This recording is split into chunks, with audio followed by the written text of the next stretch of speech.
Estamos conectándonos en vivo. Desde el ciclo, ¿no? Uh-huh. Sí. Entonces, ya está. Ahora entonces hay que hacer la retransmisión. Dice todavía la opción.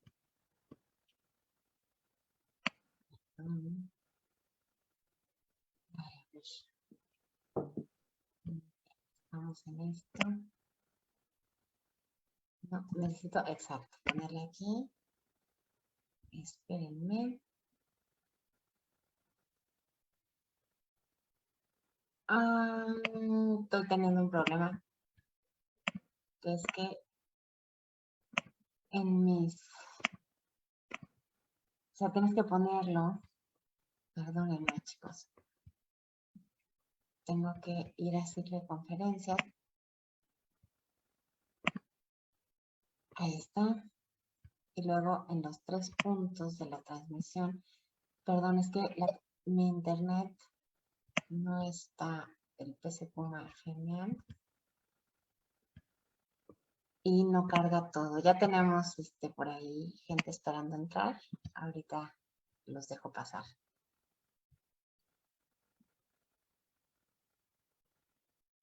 Pues lo que no puedo hacer es retransmitir porque no me aparece la opción. A ver un segundo.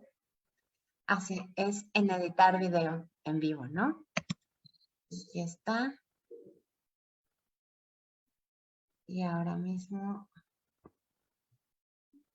se vendrá a publicar en más páginas. Y ya está.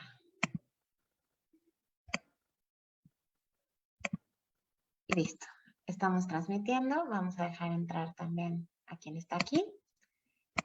Y aquí estamos. Bueno, pues entonces, con muchísimo gusto les doy la bienvenida a la segunda conferencia del ciclo de conferencias, Nuevas Metodologías para el Análisis Literario. Hoy tenemos el gusto de tener con nosotros al doctor Hugo Enrique del Castillo, que nos va a presentar su conferencia Pautas de Pragmaestilística para la Escritura Académica en Letras Hispánicas. Ahora le cedo la palabra a la doctora María Gutiérrez, que nos va a hacer el favor de presentarlo. Adelante, María. Muchas gracias, Elisa. Pues el día de hoy tenemos un invitado de lujo, como ya la doctora Elisa nos ha anticipado. Es el doctor Hugo Enrique del Castillo Reyes. Él es doctor en letras, maestro en letras españolas, licenciado en lengua y literaturas hispánicas, todo por la UNAM, y es miembro del Sistema Nacional de Investigadores SNI-CONACYT. Colaboró como investigador dentro de la Facultad de Filosofía y Letras en el proyecto Escritura Autobiográfica en México en el siglo XIX y XX, y también en el proyecto Letras y Literatura Comparada en la UNAM. Trabajó 6 años en el Ceneval, donde fue coordinador del Comité Académico para la Elaboración de Reactivos y del Comité de Revisores Técnicos de los Exámenes Nacionales de Ingreso. Esto es el examen. Es profesor de la Facultad de Filosofía y Letras de la UNAM desde 2011 y hasta la fecha en la carrera de Letras Hispánicas, donde imparte las asignaturas de Literatura Española Moderna y Contemporánea, y se incorporó en el 2019 como profesor de tiempo completo en el área de apoyo para la metodología de la investigación literaria, por lo cual imparte también los cursos de iniciación a la investigación 1 y 2, así como el seminario de investigación literaria 1 y 2. Sus áreas de investigación son técnicas y metodología de la investigación, literatura española moderna contemporánea, narrativa contemporánea en lengua española y géneros populares y autobiográficos. Sin más, démosle la bienvenida al doctor Hugo del Castillo el día de hoy, que nos hablará sobre pautas de pragmaestilística. Adelante, doctor. Muchas gracias por la invitación y por la presentación. Pues a mí me da mucho gusto estar por acá, hablarles de este tema que a lo mejor por el título no no es así como que el hit, ¿no? A lo mejor el título no es así como que el más taquillero, pero bueno, explicarles que en términos de lo que voy a mostrar hoy, está muy vinculado a lo que vemos en iniciación a la investigación, de hecho en la carrera y al seminario de investigación, entonces creo que será de interés para todos los que estén en ese trance de llevar a cabo una investigación y las particularidades de la escritura académica en términos de lo que se hace cuando analizamos e interpretamos literatura. Pero bueno, de una vez también advertirles que la reflexión que yo traigo ahorita no se queda solamente en ese punto, sino que podría ser útil para la escritura académica en otras áreas de las humanidades, no solamente en el caso de las letras hispánicas. Pero bueno, yo voy a utilizar ejemplos de investigaciones en letras hispánicas y a lo mejor hablaré más desde ese ámbito porque es en el que me desenvuelvo, en el que doy clases, pero pues me he dado cuenta que podría ser útil también para otros campos, ¿no? Entonces, bueno, voy a compartirles mi pantalla, una presentación donde traigo algunos ejemplos, un poco de información y pues bueno, comenzaré. Como ya hicieron el favor las doctoras de decir, mi presentación se llama Pautas de Pragma Estilística para la Escritura Académica en Letras Hispánicas. La pragma estilística es básicamente la unión de la pragmática y de la estilística. Entonces, para sentar esas bases teóricas, que lo voy a hacer de manera muy breve porque ambos campos son muy amplios, son disciplinas, parten de la lingüística, pero también de la interpretación incluso a nivel ideológico, ¿no? Filosofía del lenguaje. Ambas tienen partes que se bifurcan, se trifurcan o hasta más veces en distintos campos. Entonces yo solamente voy a hablar de la base desde la que parto para poder hacer esta reflexión en torno a las pautas pragmaestilísticas. El objetivo será entonces mostrar la reflexión de esta disciplina conjunta, la pragmaestilística, útil para el análisis y la construcción de discursos y textos académicos en el ámbito de letras hispánicas. Y tengo estos tres objetivos particulares. Primero, exponer las pautas básicas de pragmaestilística. Luego, dar a conocer algunas de las características de la escritura académica, por el caso de letras hispánicas, que les digo que se puede aplicar a otros ámbitos. Y el tercero, pues exponer algunas convenciones de este tipo de escritura y cómo podría servirnos la pragmaestilística para analizar y construir este tipo de discurso académico. Bueno, sobre la estilística, primero este ejemplo, ¿no? Si quisiéramos comunicar esta idea, me gustó la película que vi hoy, pues habría múltiples caminos o posibilidades de expresarla. El primero sería decirlo así tal cual, ¿no? Me gustó la película de hoy. Pero, por ejemplo, tenemos estas tres opciones. La película que vi hoy estuvo genial, me pareció grandiosa la película que vi hoy. El filme que acabo de ver es de los mejores, e incluso una cuarta un poco más rebuscada. De acuerdo con mis estándares de gustos fílmicos, la película que acabo de visualizar puede estar calificada como muy buena. En cualquiera de estos cuatro casos, vemos que responde a esta idea general de me gusta la película hoy. La estilística lo que estudia son estas diferentes combinaciones de entre esa gama de posibilidades que nos da el lenguaje, con cuál bajamos esa idea de nuestra cabeza a la expresión hablada o escrita.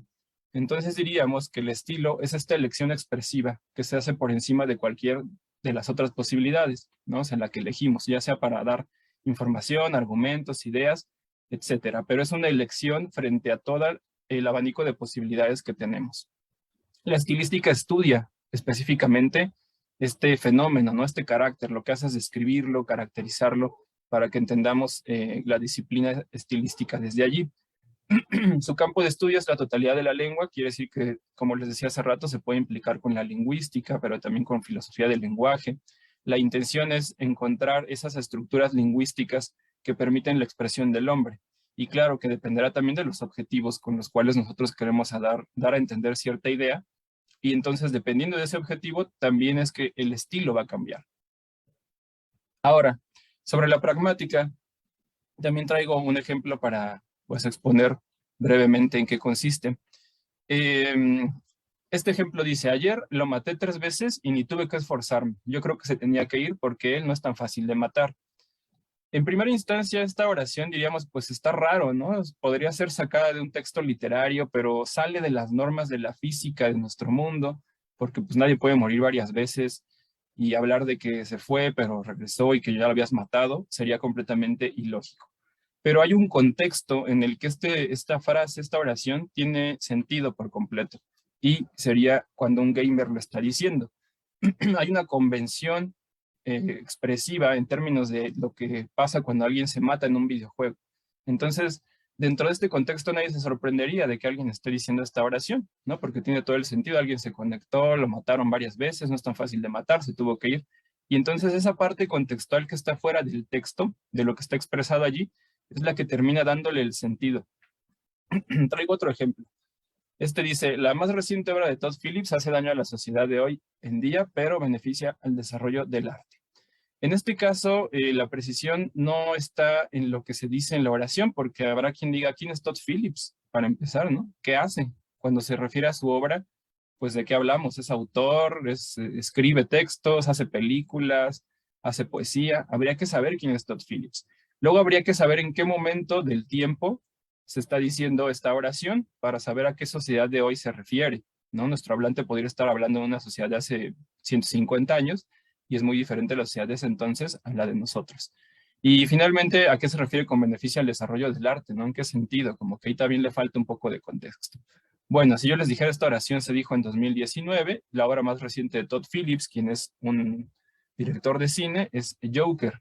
Entonces ya adquiere más sentido, ¿no? Porque esta parte contextual nos dice, bueno, si es 2019 cuando se dice esta oración, entendemos que la obra más reciente de Todd Phillips es Joker. Entonces ya como que empieza ese contexto a darnos más sentido con respecto a lo que este hablante nos está queriendo decir. Entonces, la pragmática estudia el lenguaje en las especificidades que se presentan por cada individuo y en cada acto comunicativo, incluso a nivel de analizar las circunstancias en las que ocurre esta relación entre el hablante y el oyente. O sea, cómo se dice, en dónde, por qué se dice, quién o para qué se dice algo. Entonces se enfatiza en la construcción y la recepción del discurso, ¿no? ¿Quién lo dice y cómo lo dice? Y además, ¿quién lo recibe y qué está entendiendo de ese discurso que se está diciendo? Se pone atención en los elementos que están fuera del discurso verbal o textual, es decir, lo que está fuera de la lingüística, ¿no? Lo extralingüístico, como en estos dos casos que les acabo de comentar.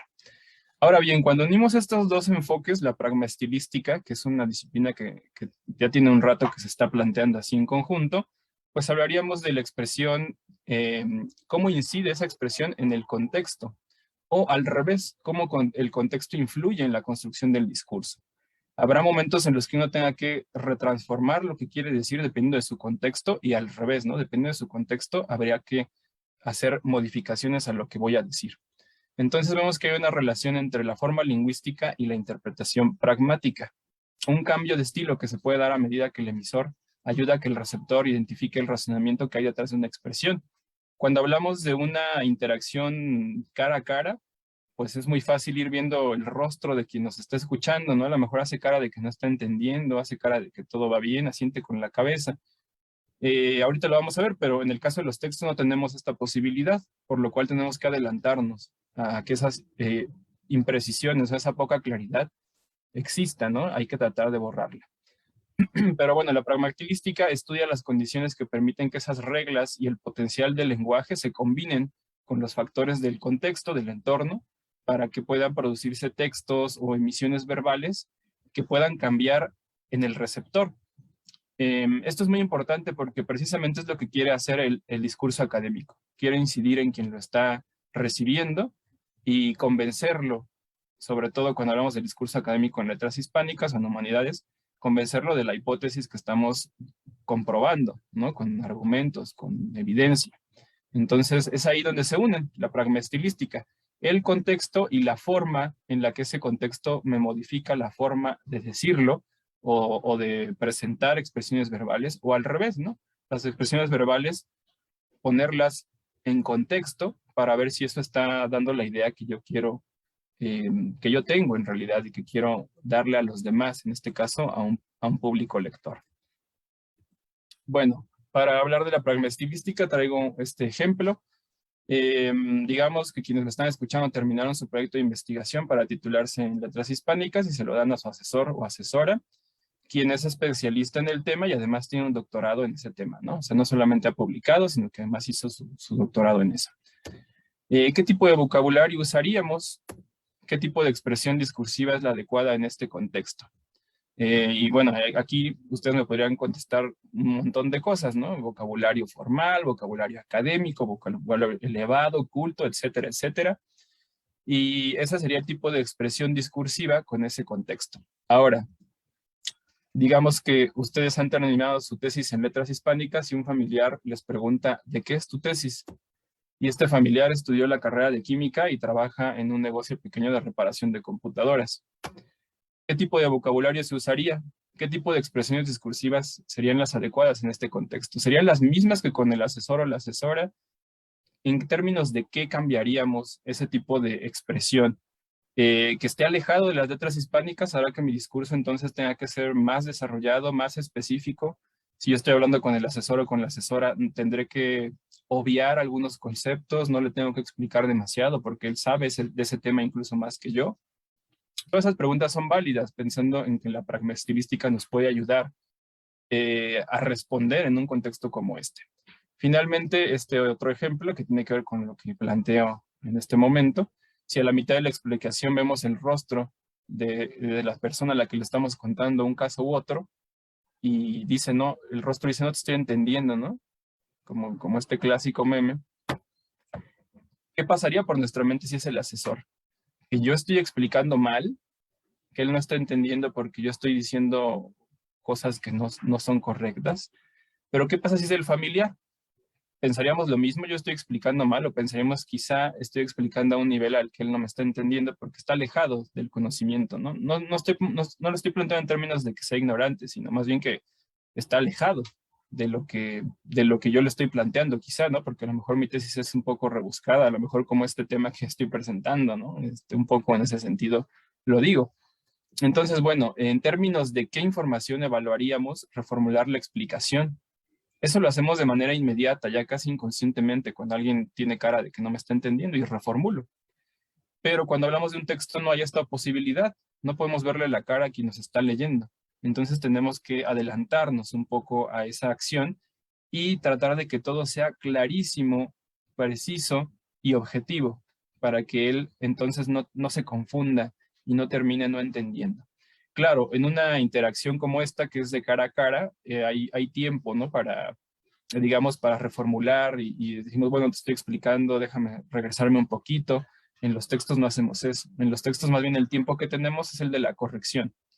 Y eso es algo que no siempre pensamos demasiado. Todo el tiempo que pasamos corrigiendo un texto y quien lo recibe a lo mejor ni siquiera está consciente de que yo lo releí 1500 veces para que pudiera llegar a esa claridad del discurso académico.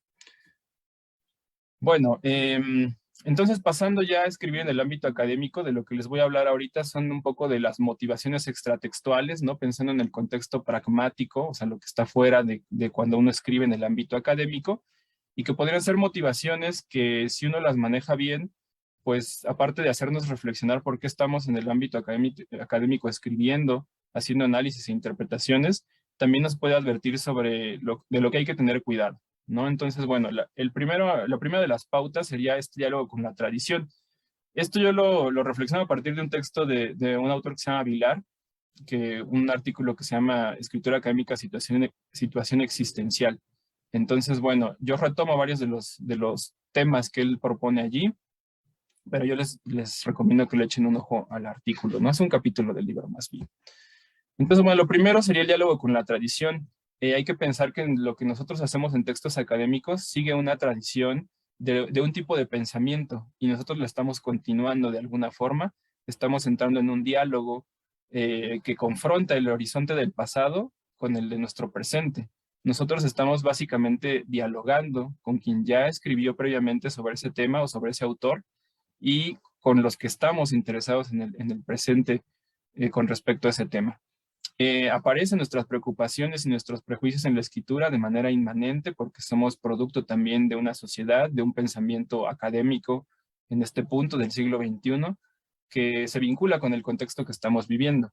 Entonces hay siempre este diálogo hacia atrás, hacia la tradición, ya sea que la queramos romper o que la queramos continuar, siempre la debemos de conocer y estamos pensando pues también en nuestros lectores del futuro, ¿no? Quienes nos van a leer hoy en día, pero también quienes nos podrá leer en el futuro. Entonces esto suele ser muy motivante en ese sentido, creo que muchos de los que estamos en el ámbito académico pensamos seguido que estamos haciendo este tipo de continuar la tradición o entrar en diálogo con incluso quienes ya no están, ¿no? Que es un poco la parte quizá mística o esotérica del ámbito académico, que es crear un diálogo con quien ya está muerto incluso, ¿no? Si ustedes lo quieren ver así, de metafórico. Luego está el ámbito del método y de la teoría. También las formas metodológicas o teóricas que utilizamos entran en diálogo con autores anteriores. Esto nos vincula pues con el pasado, con el presente y también quizá queramos hacer una propuesta hacia el futuro. También suele ser esto muy motivante. Pongo esta imagen de la flecha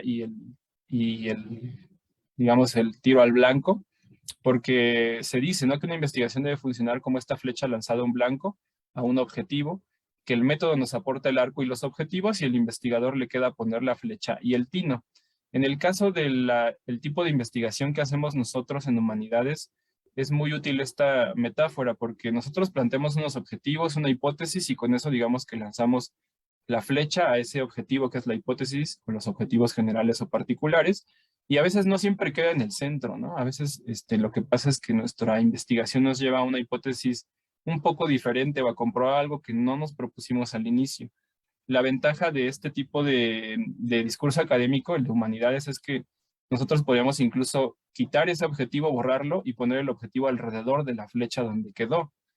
Por eso siempre decimos que los textos académicos son tentativos hasta que se publican, ¿no? Porque siempre se pueden modificar. Claro, conforme uno adquiere experiencia, los tiene que modificar menos en términos metodológicos. Con la experiencia casi siempre ya la flecha queda muy cerca del centro o incluso en el centro. Pero quizá varios de ustedes que están empezando en esto se van a dar cuenta que se propone una hipótesis que está bien elaborada, pero cuando llegan al análisis se dan cuenta que a lo mejor hay que modificarle algo porque no es exactamente lo que ustedes propusieron demostrar en su hipótesis. No pasa nada, hay que reformular la hipótesis que se ajuste a lo que sí ya vimos que está en los textos, ¿no? Y claro, con ayuda del método y la teoría. Luego está la comunidad científica y les pongo aquí los logos de las redes sociales académicas. Otra cuestión motivante es pensar que hay un público coetáneo que está vivo en este momento y que está interesado en leer nuestros textos académicos. Compartimos las ideas, nuestros análisis, nuestras interpretaciones. En ese sentido podemos decir que no estamos solos. Y hay que tener un poco de cuidado porque en las redes sociales académicas, como ustedes saben, pues uno puede abrir su perfil, subir lo que sea, esté publicado por una revista o en un texto o no. Y entonces se puede crear esta idea, pues un poco ilusoria, ¿no? Del rockstar académico. Para nuestro ego puede ser un peligro, ¿no? Pensar que debemos estar publicando de manera continua, mil artículos, ¿no? 100 artículos cada mes, se puede volver una carga, ¿no? Para nuestro ego, y hay que tener también cuidado con eso. También hay que pensar que podría estar todo esto costeado por un aparato burocrático de la meritocracia, ¿no? Y que entonces si tú quieres ser un investigador con un cargo importante o con una plaza, entonces tienes que estar publicando cada que puedas, y entonces no duermes, no comes por estar investigando y analizando, y pues eso también se puede convertir en un peligro. Hay que pensar quizá más en un criterio de calidad que en uno de cuantidad, ¿no? O sea, de cantidad. O sea, no es necesario pensar en que debo escribir 100 artículos. Quizás sí haya que tener un número mínimo, pero esos artículos tienen que tener calidad. Bueno, finalmente está este espejo de la autosatisfacción, que yo creo que es uno de los más peligrosos. Hay que saberlo utilizar sabiamente. A veces estamos en el ámbito académico por una cuestión equivocada, quizá por el título académico, ¿no? Por tener esta especie de título nobiliario, de ser maestro, doctor, de estar en un postdoctorado. Y eso puede tener que ver pues con nuestra egolatría, ¿no? Está bien querer que nos reconozcan, pero no tiene que ser esa nuestra razón primordial para estar en el ámbito académico. Entonces se puede ver esta labor como algo autocomplaciente. Sí, yo creo que todos necesitamos un porcentaje de esta motivación personal, pero no debe devolverse solamente vernos en ese espejo. Incluso la propuesta es ver que ese reflejo, más que ser nuestra propia personalidad, nuestro perfil, sea lo que nosotros hacemos para luego divulgar también el conocimiento, ¿no? O sea, darle ese otro enfoque. Es el espejo, sí, pero también yo muevo el espejo para lo que estoy investigando en la esfera académica dentro de la difusión, también luego pueda dedicarlo a la divulgación. Esto quiere decir que lo haga para un público más amplio. Y claro que allí está implicadísima esta cuestión de la pragma estilística, porque si yo tengo un artículo académico, una revista especializada, que utiliza quizá un vocabulario muy especializado, se apoya en otras investigaciones previas, puedo quizá interesar a un público más amplio reformulando eso que yo investigué, a lo que yo llegué a esas conclusiones, en un texto de divulgación, ¿no? Entonces ahí puedo interesar a un público general, no necesariamente solo a los colegas, que sería la diferencia entre difundir y divulgar. Bueno, ahora pasaremos a las convenciones de la escritura académica. Lo primero sería que, pues si nosotros queremos ser autores de escritura académica, queremos ser autores de textos académicos, pues lo primerísimo es que tenemos que ser lectores de ese género.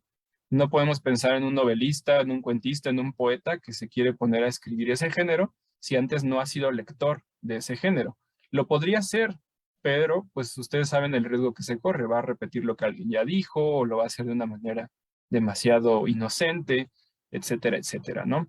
Entonces, lo primero es volvernos lectores del género académico, acercarnos a otros tipos de textos cercanos a lo que nosotros queremos hacer y fijarnos cómo están construidos, qué dicen, cómo lo dicen, cómo están estructurados. Es una habilidad que requiere práctica escribir en el ámbito académico, pero también necesitamos un conocimiento previo y este puede venir de una clase como esta, ¿no? Una conferencia como esta o clases teóricas en las que sus profesores les dicen cómo hay que escribir en el ámbito académico, pero claro que hay que practicarlo, practicarlo y practicarlo. Y también la verdad es que aprendemos por imitación, sí que esto implique que ustedes hagan un plagio, ¿no? Me refiero a que por más que yo les diga cómo debe ser un texto académico, si les doy un ejemplo de texto académico ideal, ¿no? Entre comillas, pues es todavía más claro ver un texto que ya está publicado, a lo que ustedes quieren llegar. Esto no implica que ustedes tomen la estructura y se la plagien o que la hipótesis que planteó la tomen tal cual y la hagan ustedes. No, simplemente a nivel estructural, a nivel de cómo está escrito, qué dice primero, qué dice después, cómo va llevando el argumento, cómo genera la hipótesis, cómo parte del estado de la cuestión, hacerle lugar a su propia investigación, etcétera, etcétera, ¿no? Entonces, aquí hay una serie de preguntas que creo que serían relevantes hacerle a los textos, a lo que nos podríamos acercar primeramente como lectores del género académico. ¿Tiene relevancia el lugar y la fecha en que se publicó ese texto? ¿La forma en la que está dispuesto depende de los elementos anteriores? ¿El autor es reconocido en ese campo? ¿Tiene más publicaciones similares? ¿Se puede conocer el público al que se dirige por cómo está escrito el texto? ¿Cómo es ese estilo en términos de vocabulario, sintaxis y disposición estructural? ¿Modifica estos elementos de acuerdo con su público receptor? Pensando en que podría ser un texto de divulgación y no de difusión, por ejemplo, ¿no? Esto hace que la disertación sea más clara y fácil de comprender. Hay claridad en la presentación de los objetivos, la hipótesis, la teoría, el estado de la cuestión, etcétera. Sigue la estructura clásica de un texto producto de una investigación, es decir, introducción, desarrollo y conclusiones. Entonces, estos son solamente unos ejemplos de preguntas que vale la pena hacer cuando nos acercamos a ser lectores del género académico pensando en luego volvernos autores. Como verán aquí en estas preguntas no está implicado nada del contenido. Siguen siendo solamente reflexiones en términos estilísticos o pragmaestilísticos, ¿no? En términos del contexto que puede afectar la publicación de un texto académico. Puse esta imagen porque, bueno, aquí están estos personajes comiéndose los textos, antes quizá de ser los cocineros de esos textos, ¿no? Siguiendo la metáfora que la imagen plantea. Bueno, ahora, sobre el tipo de comunicación que plantea el texto académico. No está nuestro lector cuando construimos el texto. No está sino como una idea abstracta, ¿no? Está y no está porque no es que en ese momento estemos platicando con él, pero sí está en nuestra mente, porque nosotros sabemos más o menos qué características tiene el público que nos va a leer y en términos de eso construiremos nuestro propio texto pensando en ese lector. Tampoco estamos nosotros cuando lo leen. Eso quiere decir que debemos eliminar las posibilidades de duda, ser lo más claros y precisos y objetivos desde el inicio, para evitar que no tenemos esa oportunidad de reformular, como les decía hace rato, de ver la cara de nuestro lector y entender que a lo mejor está confundido en algo. Entonces debemos adelantarnos a estos malentendidos, a estas incertidumbres, dejarlas por completo fuera del discurso o al mínimo, ¿no? Lo mínimo que se pueda, cualquier cosa que pueda ser un malentendido o una fibología o algo que pueda confundir al lector. Y bueno, esto ya un poco se los comenté hace rato, ¿no? A veces no pensamos la historia que hay detrás de un texto académico, pensemos en una tesis, por ejemplo, pues la escribe el alumno, pero mientras la va escribiendo el alumno, el asesor le hace correcciones en cada capítulo, en cada apartado, dependiendo cómo se trabaje, y luego la vuelven a leer los dos, ¿no? Y vuelven a corregir. Y luego se le pasa a un sínodo que también la lee y hace precisiones, observaciones, y esto va enriqueciendo el texto. Y es un trabajo largo, muy motivante, pero no es tan fácil, ¿no? Que uno escriba una tesis una sentada y entonces ya se publica en TESIUNAM, por ejemplo. Entonces muchas veces vemos el resultado final y no pensamos o no estamos conscientes de todo lo que implicó llevar a cabo un texto académico, incluso un artículo publicado en una revista. Ese artículo pudo haber sido escrito en un primer momento, rechazado por un par de revistas quizá, se toman en cuenta las correcciones de los dictaminadores, se vuelve a proponer en otra revista y entonces ahí se acepta pero con cambios, entonces se vuelve a modificar hasta que ya aparece una versión final, ¿no? Entonces, creo que es importante estar conscientes como este aspecto también pragmático y estilístico, porque se hacen modificaciones dependiendo de los lectores, los dictaminadores, estar conscientes de que el trabajo académico es así, ¿no? O sea, no es que uno a la primera vaya a llegar a ese artículo ya publicable, quizá haya por ahí unas mentes privilegiadas que así lo logren ya, pero siempre habrá también estas revisiones entre pares, ¿no? Bueno, diríamos entonces que estos textos tejen redes entre los discursos y abren diálogos con el lector, pero también con los discursos previos que se distribuyen en una comunidad académica.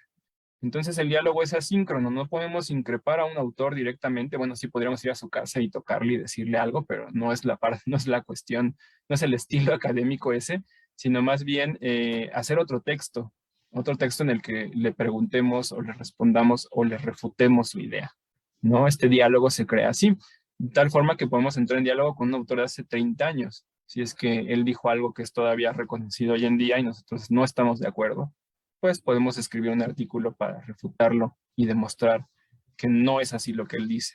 Lo recomendable no es hacer artículos solo para refutar, sino artículos que refuten algo pero propongan otra cosa, ¿no? Bueno, ahora voy a hablarles de algunos de los lugares comunes que suelen, pues, proponerse en torno a la escritura académica. Creo que uno de los más difundidos es el de guiar al lector por la exposición. Yo entiendo en qué sentido nos los dicen nuestros profesores, nuestros asesores, que es que lo lleves de la mano para que él vaya, pues, transitando por tu texto sin ningún exabrupto. Pero yo lo he llevado un poco al extremo pensando en que pues puedes llevar de la mano, guiar a alguien, pero por un desfiladero, por un desierto, por un lugar escarpado, ¿no? Por un, no sé, una barda con un alambre de púas. Y aunque lo traigas de la mano, pues igual se va a lastimar, se va a perder, se va a angustiar.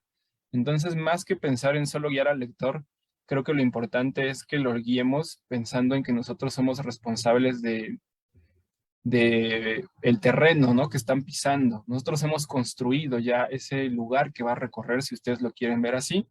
Entonces, por eso hay que crear las condiciones suficientes para que él avance de forma cómoda, segura y con certeza. Puse esta imagen y creo que es útil el símil en pensar en una curación de museo. Una que esté bien hecha, claro, ¿no? Porque con el espacio disponible y los objetivos, nosotros tenemos que hacer que ese espacio esté pues en cierto orden, bien iluminado, que sí corre el aire, ¿no? Que las obras brillen, pensando en esta metáfora o en este símil de un curador de museo. Entonces somos nosotros también responsables de que eso ocurra y tenemos que ponerlo un poco a prueba, ¿no? No solamente guiarlo por donde sea, por ese laberinto que es nuestro texto, sino más bien disponer del espacio por el cual vamos a pasar para que como guías de museos pues lo vayamos trayendo, ¿no? Y digamos, bueno, aquí está este argumento, aquí está este otro argumento, aquí está esta evidencia, aquí está el juicio de otro autor, etcétera, etcétera. También otra de las convenciones quizá sea hablar de este suspenso de no ocultar.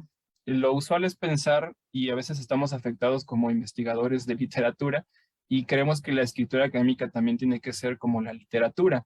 Y lo que hacemos es que ocultamos conceptos o las cartas, no hablando de este símil.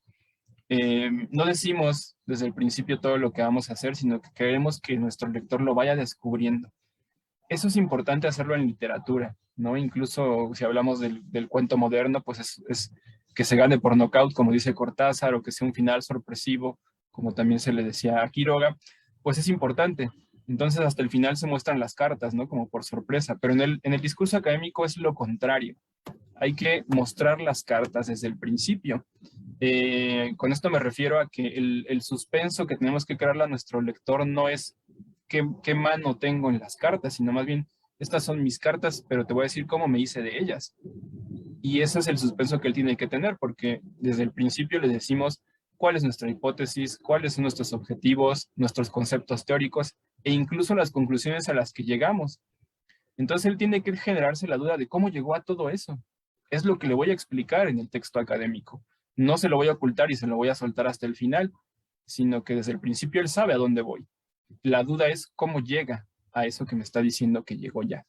Entonces esto lo vemos usualmente en la introducción, en el abstract de un artículo, en la introducción del capítulo del libro o de una tesis.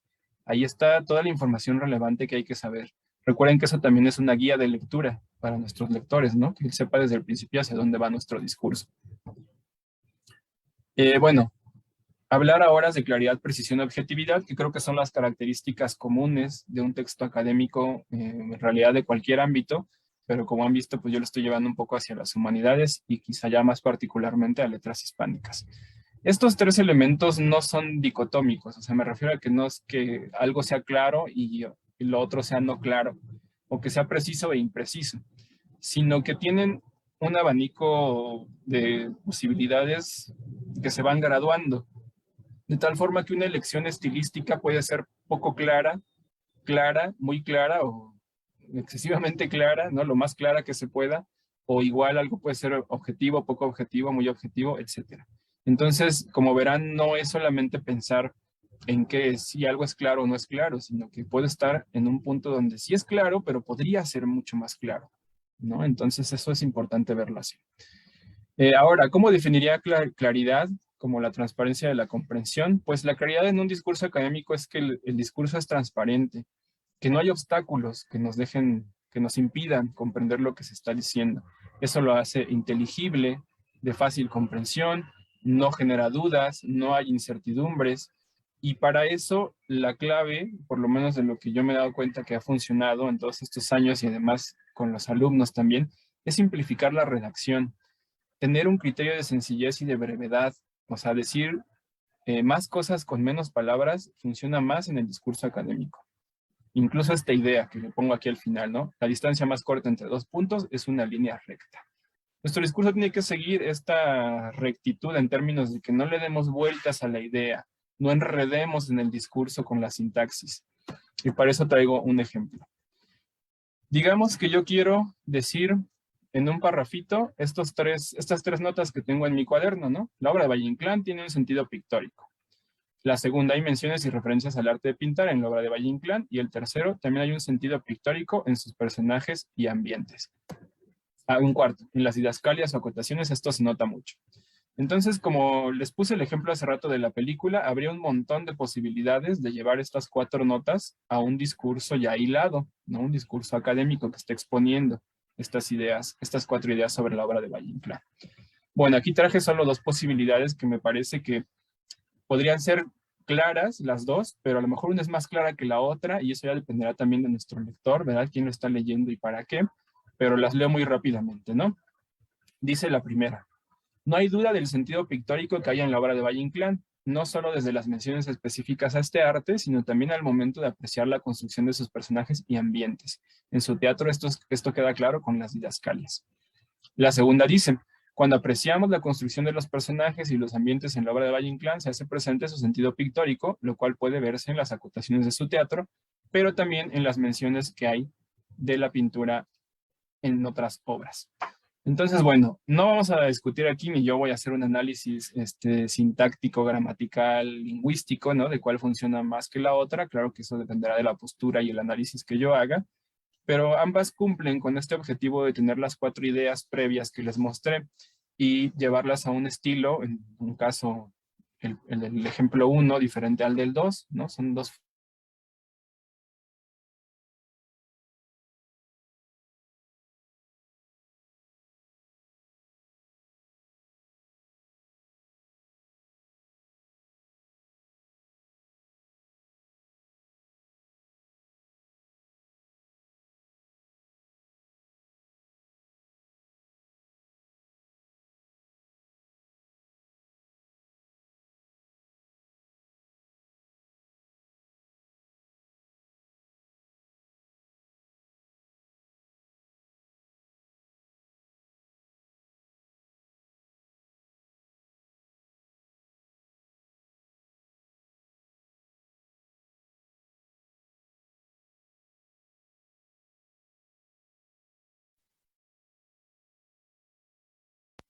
Un momentito, parece que el doctor Hugo del Castillo tiene problemas con el internet.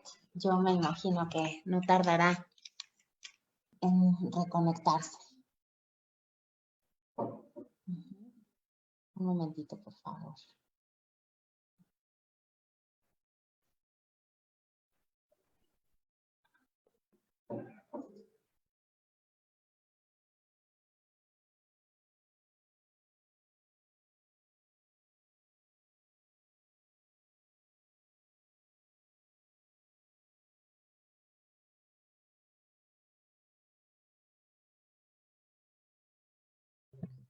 Mientras quien quiera ir por un cafecito puede ir. No creo que tarde.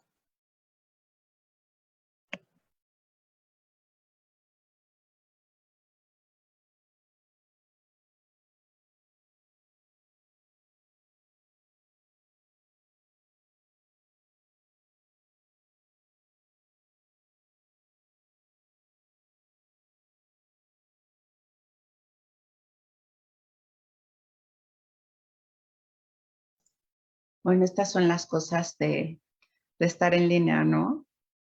Generalmente. Sí, los accidentes pasan, sobre todo con el internet. La conferencia pasada se me cayó a mí y así ha ocurrido. Pero, Sí. ¿tienes contacto con él? ¿Contestó algo? Sí, tiene algunos problemas, pero vamos a ver si logra solucionarlo. Soltarlos. Muy bien. No pasa nada. Oye, pero pues qué bien, ¿no? Estas pautas de pragma estilística. Qué útil, ¿no? Qué increíblemente útil. La verdad es que yo espero que estén los alumnos de retórica, ¿no? De la FES y estén algunos otros, porque sí, yo creo que la elección del estilo, ¿no? De una manera pragmática es una de las cosas que afecta más los artículos académicos, ¿no? Justamente, y además no solo los artículos, también, por ejemplo, en muchos sentidos las comunicaciones dentro de congresos y etcétera, en los que muchas veces no se comunican con éxito, ¿no? Se quedan, como dice por ahí Hugo, las cartas de la investigación escondidas, ¿no? Sin mostrarse, porque no hay claridad, no hay objetividad, o hay, bueno, como es todo gradual, hay poca claridad, hay poca objetividad, hay poca, no sé, ¿no? Entonces, creo que es muy importante para lograr que te publiquen un artículo, pero además, pues para que tu investigación tenga cierta trascendencia, ¿no? Que se comprenda. Claro, claro. A mí me llamó mucho la atención esta cosa que decía Hugo bueno, a veces lo obviamos, ¿no? Para escribir hay que leer, definitivamente. Entonces, ¿cómo vamos a lograr escribir un texto académico si en realidad hemos leído poquitos artículos, ¿no? O los hemos leído, pero no hemos reparado en realidad en la estructura, no hemos hecho un buen análisis de los componentes, no sé, dejamos el texto sin conclusión, ¿no? O con estas introducciones larguísimas de 4 páginas, pues no es posible.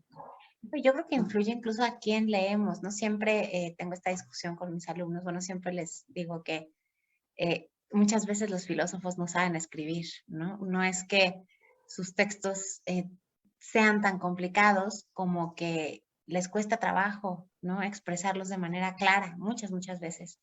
Y a veces llega alguien que tiene una capacidad de escritura más, exacto, más clara, más objetiva y los explica rápidamente. En particular, por ejemplo, leer a Heidegger, pues es muy difícil, sobre todo, bueno, de las traducciones del alemán y todo. Y luego, si uno lee, por ejemplo, El arco y la lira de Octavio Paz, ¿no?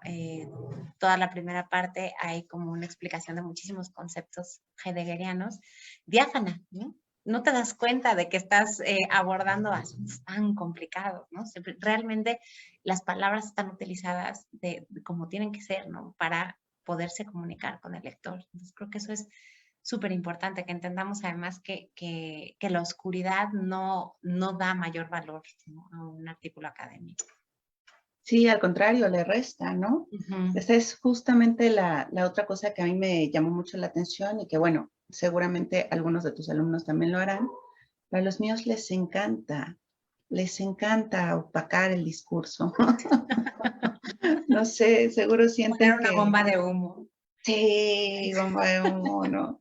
Seguro sienten que así todo es mejor y más intelectual, pero pues no, solo estamos confundiendo un poco al lector, ¿no?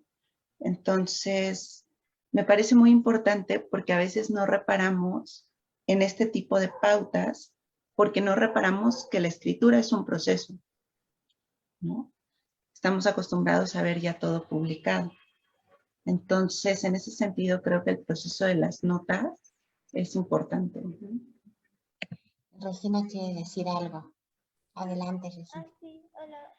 Sí, yo también considero que es importante porque, bueno, que el escritor emplee un lenguaje de acuerdo a quién se dirige, ¿no? Porque, por ejemplo, nosotros como alumnos ahorita, estudiantes, a lo mejor nosotros tendríamos un poquito más de un nivel avanzado tanto en la escritura como en el lenguaje y pudiéramos confundir con nuestras palabras si no las empleamos de una manera adecuada a otras personas o a otros jóvenes menores que nosotros, podríamos confundirlos, ¿no? Entonces creo que sí es importante el estilo, como nos habían dicho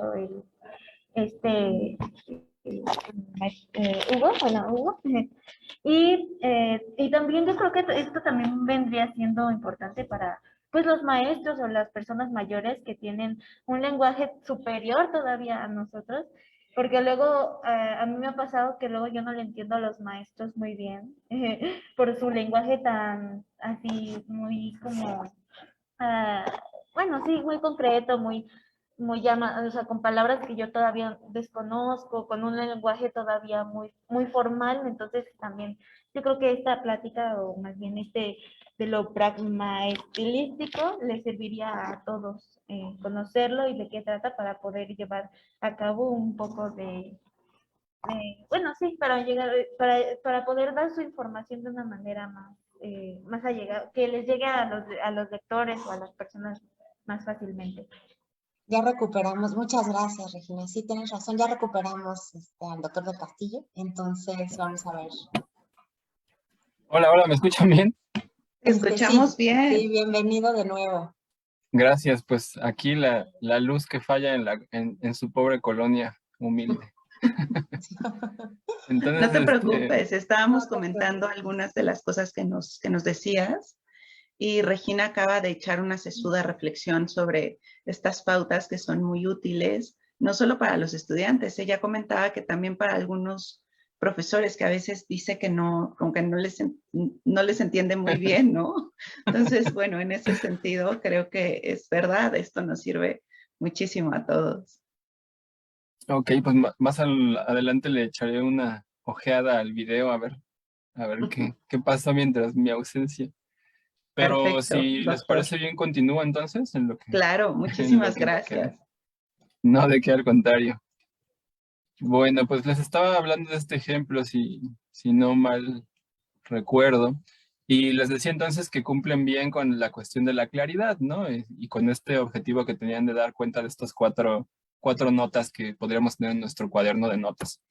Y bueno, traje este otro ejemplo que me parece que es el ejemplo contrario, que es un ejemplo en el que el estilo sí va mermando la claridad. Lo leo muy rápidamente. Yo creo que Valle Inclán, además de hacer referencia específica a elementos que son propios del arte, que implica a los lienzos y a los pinceles, y de construir de forma excelente a sus personajes y a sus ambientes a partir de referentes del arte, de la representación visual a través de colores y líneas, muestra, según he podido ver, un sentido pictórico en sus obras a partir de las maravillosas didascalias que acotan a sus obras de teatro.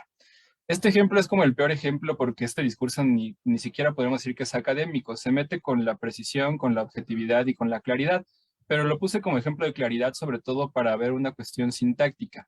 Entre más herramientas nosotros tengamos gramaticales, quizá nos podamos dar cuenta también más fácilmente de cuando algo es poco claro y por qué. A lo mejor nos damos cuenta de que es poco claro o nada claro, pero si no tenemos las herramientas gramaticales a la mano, a lo mejor no vamos a poder decir por qué, pero sí reformularlo, ¿no? Y para que quede más claro. En este caso, en el ejemplo que les pongo, creo que el principal problema, aparte de que se utiliza la primera persona de una manera subjetiva, que eso lo vamos a ver ahorita con objetividad, es que está separado el sujeto del verbo por una frase intercalada que es larguísima. Cuando la leí me quedé sin aire, ¿no? Por ejemplo. Entonces el verbo principal es muestra. Lo que yo quiero decir es, creo que Valle Inclán muestra. Y ven hasta dónde está el verbo muestra, que está en este caso a la 1, 2, 3, 4, la línea 5. Entonces esto lo que hace es enredar el discurso, ya no se entiende porque cuando llego a muestra ya se me olvidó cuál es el referente, cuál es el sujeto de muestra. Entonces a eso me refería con la línea recta, ¿no? La distancia más corta entre dos puntos. Si tengo esta intercalada que está en medio del verbo, bueno, del sujeto y del verbo, entonces la puedo mover de lugar para que no quede ahí en medio y decir, yo creo que Valle Inclán muestra un sentido pictórico y ya luego meto la intercalada en otro momento con un estilo distinto, un estilo recto, que no haga esta sinuosidad, ¿no? Que no se vaya por las ramas y termine enredando todo. También el problema de este párrafo, y aunque lo voy a ver ahorita en otro ejemplo, tiene que ver con que en vez de usar pictórico, la palabra pictórico de vocabulario, en ese sentido la semántica, da vueltas, ¿no? Dice el arte que representa las formas, ¿no? En vez de decir pictórico tal cual. El arte que implica los lienzos y a los pinceles. O sea, por quererle adornar y ponerle el moño ahí al discurso, le estoy quitando claridad. Esto lo podría decir como pictórico, y hay una palabra que lo designa, y mejor poner esa, en vez de quererme ver muy adornado, ¿no? Con mucho oropel. Bueno, sobre la objetividad, tiene por subtítulo de la opinión al conocimiento. Para esto me refiero a la objetividad cuando nos referimos a los objetos de estudio y a los elementos que estamos tratando, cuando los analizamos y los interpretamos. Debemos de hacer el centro de nuestro discurso estos elementos, sea el tema, la obra, la teoría, el discurso crítico, el contextual, todo lo que estamos tratando, ¿no? Y no nosotros mismos. Por eso debemos evitar esta implicación directa de nuestra subjetividad. Y cuando deba de estar, tiene que estar con evidencia y argumentos, para que no sea que solo lo digo yo porque me da la corazonada, ¿no? O porque lo sentí así. Sí partimos de ahí. A mí me dio la corazonada y lo sentí, fue una intuición que tuve, pero luego lo tengo que demostrar con evidencia del texto y con argumentos que construyo a partir del discurso teórico, del discurso que viene de mi corpus, ¿no? De mi objeto de estudio, para finalmente que se entienda que no soy yo, sino que está en el texto. Entonces debemos hacer creerle al lector que nuestro discurso es independiente de nuestro pensamiento, de nuestro sentir, o sea, que está fuera del sujeto. Por eso hablamos de la objetividad. Quizás sea paradójico decir que vamos a analizar literatura siendo objetivos, porque la literatura está cargada de subjetividades. Pero nosotros tenemos que hacer lo más que podamos para que nuestro discurso sea objetivo, el discurso académico. Habrá otro tipo de textos que no sean académicos en los que sí puede estar mi subjetividad en todo momento, pero cuando hablamos de un texto académico lo que hay que hacer es convertir la subjetividad en objetividad lo más que podamos, aunque sepamos que este fin quizás sea cuasi imposible, ¿no? Bueno, para estos ejemplos, me voy a ir muy rápido sobre esto porque pues, aparte que ya se nos fue el tiempo con el corte que tuvimos. Hay mucho que decir sobre esto. Usualmente es algo que en clase vemos un rato porque siempre está la duda de si usar la primera persona del singular o del plural cuando hablamos en un texto académico. Yo aquí traje este ejemplo, voy a leer el primero y luego les explico de los demás. Dice, en mi opinión, la obra literaria de Juan Benet es un referente obligado. Sin embargo, creo que las preocupaciones de Benet no se limitaron al contexto nacional. Como ven, ahí está implicada una primera persona del singular.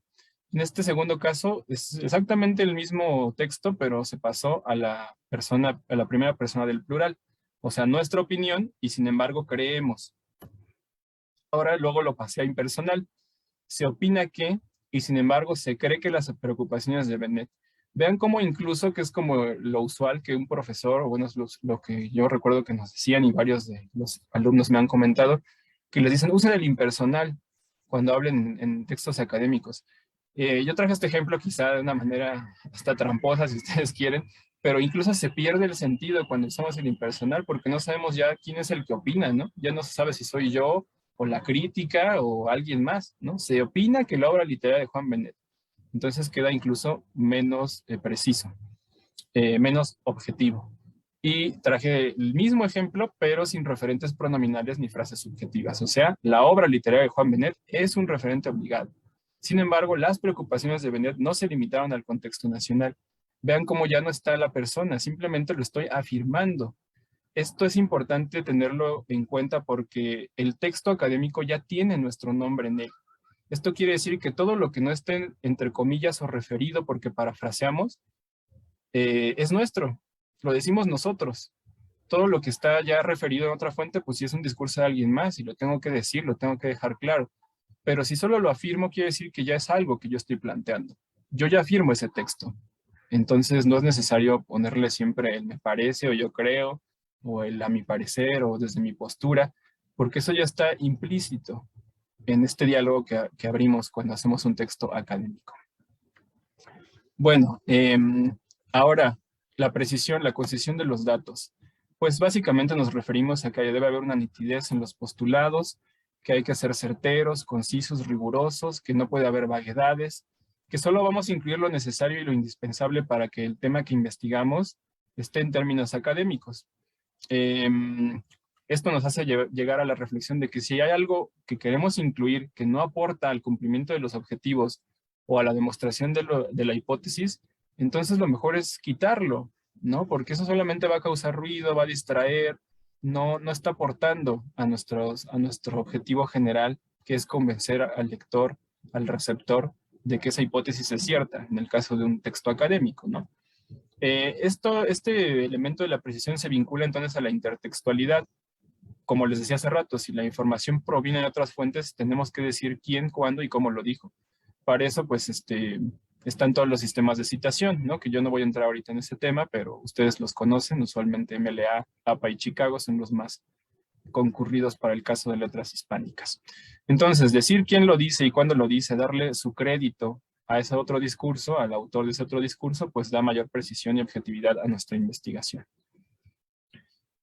Traigo estos 3 ejemplos donde pasa que no son precisos, los veo muy rápidamente, ¿no? Para poder continuar. El primer párrafo dice: Juan Benet dijo que el relato del mar es un ejemplo de cómo la narrativa construye un misterio sin la necesidad de resolverlo, con lo cual, según se puede ver en su obra, se contrapone al género policíaco clásico.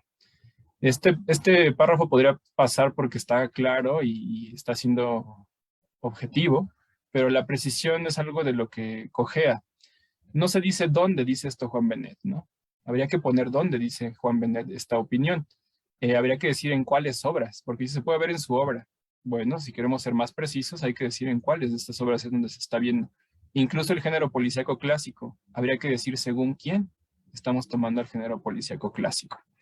El segundo ejemplo le pasa lo mismo. Varias de las novelas de Benet siguen este esquema, el misterio prevalece hasta su final gracias a los mecanismos narrativos que utiliza. Varias novelas, hay que decir cuáles novelas siguen este esquema. ¿Qué esquema? Aquí no lo dicen, quizá lo dijimos antes, pero bueno, si no lo hemos dicho, habría que decir. Y luego dice a los mecanismos narrativos que utiliza. Pues cuáles, ¿no? Hay que decir cuáles son esos mecanismos narrativos y que no se quede en generalidades, porque eso es poco preciso. Y finalmente, el último, según la crítica, esto es una constante en autores de la generación de medio siglo, pero se exacerba más en los que tienen una influencia extranjera. Según la crítica, ¿quiénes? ¿Quién dijo eso? ¿No? Otra vez. Es una constante en autores de la generación. ¿Cuáles son esos autores de la generación? ¿Cuáles son los que tienen más influencia extranjera?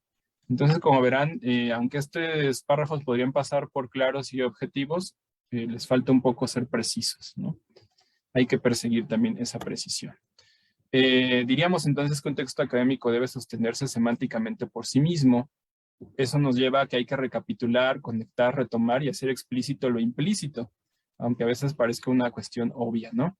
Tenemos que adecuar todo para que el lector comprenda lo que se postula desde el principio. En el texto académico no debemos de pensar, pues que le dé otra leída, ¿no? A lo mejor no lo va a cachar en la primera leída, pues que lo lea otra vez. No, el texto académico debe de estar hecho para que en la primera leída, con atención, quede todo claro, preciso y objetivo. No debemos de pensar como en la literatura, que a lo mejor sí vale la pena echarle otro ojo, leerla 2 veces. Textos literarios que hay que leer más de una vez, hay miles. No debe de pasar esto con el texto académico. Entonces, debemos restringir los sobreentendidos solo para las cuestiones generales y de uso habitual de nuestra área y evitar completamente los sobreentendidos en los conceptos centrales para nuestra investigación. Por más conocido que sea, por ejemplo, el concepto de símbolo, ¿no? Yo voy a hacer un análisis simbólico. Uno dice, bueno, al símbolo todo el mundo sabe qué es el símbolo, pero hay un montón de posibilidades de conceptualizar el símbolo, ¿no? Desde las antropológicas, las míticas, las que son plenamente psicoanalíticas incluso. Entonces yo tengo que decir, si es una categoría que voy a utilizar para analizar, tengo que decir qué entiendo yo por símbolo para que mi lector esté en el mismo canal que yo. Si no, va a interpretar otra cosa, no lo voy a convencer, le va a parecer que estoy diciendo vaguedades. Entonces hay que pensar, dejar siempre claro, preciso y objetivo todo lo que está allí. Traigo este ejemplo. Esta afirmación que dice, nos parece que la noción de cuento fantástico ya está sobrepasada por la teoría de nuestros días. Es común que nosotros escribamos este tipo de cosas en la primera escritura de un texto académico, pero luego habrá que volver porque esto es poco preciso. Entonces habría que decir algo así como esto, ¿no? Debido a las razones R1 y R2, con R me refiero a razones, es válido considerar que la noción de cuento fantástico ya está sobrepasada, puesto que las teorías T1 y T2 postulan razón 3, razón 4 y razón 5. De esta forma, la oración primera que podría pasar por una subjetividad, una opinión mía, la estoy sosteniendo y apoyando en razones, un argumento e incluso en una teoría que ya lo dijo, ¿no? Ya lo postuló con otras razones. Entonces creo que eso es lo que hay que tener siempre en cuenta con respecto a la precisión. Ahora, sobre la intertextualidad. Tienen una naturaleza intertextual los textos académicos, partimos de otros textos y discursos previos y desde ahí parten nuestras propuestas, ya sean fuentes críticas, teóricas o la que emana de nuestro corpus o nuestro objeto de estudio. Siempre hay que referir los datos y diferenciar nuestro discurso del que proviene de otras voces. Entonces, para ello necesitamos un manejo correcto de las fuentes. No vamos a caer en un plagio involuntario, ¿no? Si hacemos un uso correcto de las fuentes. Entonces, hay una gran cantidad de sistemas y estilos. Yo no me voy a referir a ninguno en este momento. No hay uno más correcto que otro. El uso tiene que ver con las características del área o el uso común entre la comunidad. Aquí están los tres que ya les mencioné hace rato, que son los de uso más común, al menos en el campo de las letras hispánicas. Ahora, brevemente sobre esta distinción. Cuando referimos el discurso de alguien más, tenemos dos opciones. La cita textual, que es el discurso directo, o la paráfrasis, que es el discurso indirecto. Hay dos formas de referirlo, la cita o la paráfrasis. Aquí les pongo un ejemplo. Este es el discurso directo. El profesor Hugo entró al salón y dijo buenas tardes, ¿no? Ese sería como un discurso directo. Escuchan la voz del profesor Hugo. Está este guión que nos indica que el narrador dice algo y luego vamos a escuchar lo que dijo el profesor Hugo. En el discurso académico sería este, ¿no? El río de la luna apareció en 1981, o sea, su recepción fue positiva, pues asimila los hallazgos formales y la renovación temática de las tendencias narrativas anteriores. Román 121. Como verán, escuchamos la voz de Román, ¿no? Con esas comillas se indica que eso lo dijo alguien más. Ahora, ¿qué pasa con la paráfrasis? El profesor Hugo entró al salón y le dio a la clase las buenas tardes. El narrador asume la voz de lo que dijo el profesor Hugo, entonces tendríamos este esquemita, ¿no? No escuchamos directamente al profesor Hugo, sino que no dejamos de escuchar la voz del narrador. Eso pasa cuando parafraseamos. Sería este el ejemplo en el discurso académico. El río de la luna apareció en 1981, su recepción fue positiva, pues, según Román, retoma de las tendencias narrativas previas, los hallazgos formales y la renovación temática. Ahí se me faltó quitar esas comillas que cierran, no tienen que ir. Y como verán, lo que ocurrió es que nosotros asumimos el discurso de Román. Solo dijimos que él lo dijo en otro momento. No dejamos que él hablara. Entonces diríamos, ¿son equivalentes? Pues no, no necesariamente, ¿no? Sí es distinto dejar que los otros autores hablen a que yo asuma lo que él dijo y solo lo reformulo, lo parafraseo. ¿Cuándo es viable usar una o la otra? No hay una guía, no hay una ley que nos diga cuándo usar una o cuándo la otra. Habrá profesores que digan parafrasea para datos, parafrasea para fechas, datos contextuales, cita textualmente cuando estés hablando de evidencia. Quizá haya unas pautas, ¿no? Que algunos profesores prefieren y otros no, pero la verdad es que no hay una regla general o de oro para utilizar una o la otra. Lo recomendable es no abusar de ninguna de las dos y usar ambas, ¿no? También para meterle como un poco de variedad al discurso académico. Bueno, es un poco, ya lo dije. Ahora esto, el número mágico de referencias y la cuota de citas, ¿no? Que también es una de las preguntas comunes entre los alumnos. ¿Cuántas citas debo tener en mi texto? No hay una cifra mínima ni máxima. No hay una proporción entre el número de cuartillas o palabras totales y las que hay que citar. O sea, sepan que eso no existe así.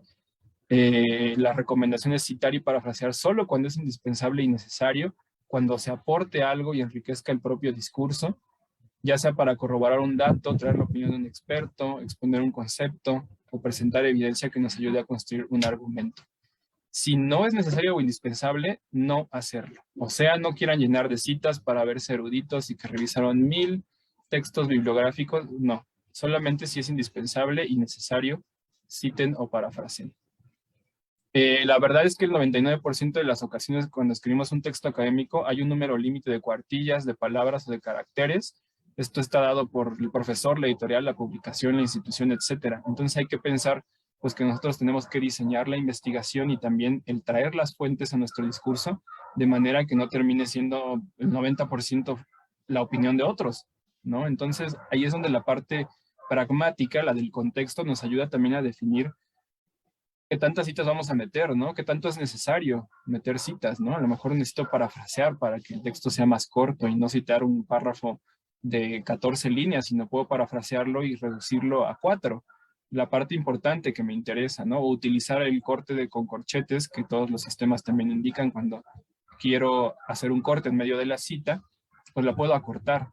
Entonces aquí es donde también entra en juego este límite de palabras, ¿no? Es muy poco común que haya un texto académico que uno lo crea, o sea, me refiero a que lo construya sin un límite ya preestablecido de caracteres, de cuartillas o de páginas, ¿no? Casi siempre, el 99% de los casos, tenemos ese límite desde el principio.